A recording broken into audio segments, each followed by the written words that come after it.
ધોળકાના Coca ગામે એક વહોરા મુસ્લિમ સમાજમાં લગ્ન પ્રસંગ હતો, જેથી લગ્ન પ્રસંગમાં સામસામે મીઠાની રસમ હતી. મીઠાની રસમમાં મીઠાઈ ખાવાથી ફૂડ પોઈઝનિંગ થયું હોય તેવી ચર્ચા હાલ ગામમાં ચાલી રહી છે. ફૂડ પોઈઝનિંગમાં 50થી વધારે લોકોને ફૂડ પોઈઝનિંગ થયું છે. લોકોને ઉલટી ઉબકા આવતા હાઈસ્કૂલ ખસેડવામાં આવ્યા હતા. જે લોકોને ફૂડ પોઈઝનિંગ થયું તે લોકોને ગામની નૂર હાઈસ્કૂલમાં લોકોને સારવાર અર્થે ખસેડવામાં આવ્યા અને ધોળકા અને વટામણ અર્બનનો સ્ટાફ ઘટના સ્થળે પહોંચીને લોકોની સારવાર શરૂ કરી દીધી છે. ધોળકા વટામણ સહિતના 5 જેટલી 108 ઘટના સ્થળે પહોંચી ગઈ હતી. રિપોર્ટર ઇદ્રીસ શેખ, ધોળકા.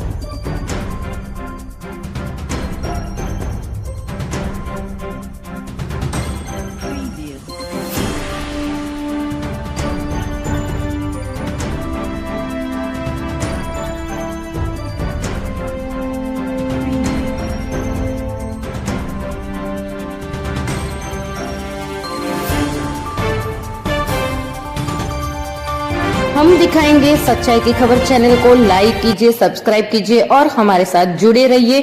हम दिखाएंगे आपको सच्चाई की खबर.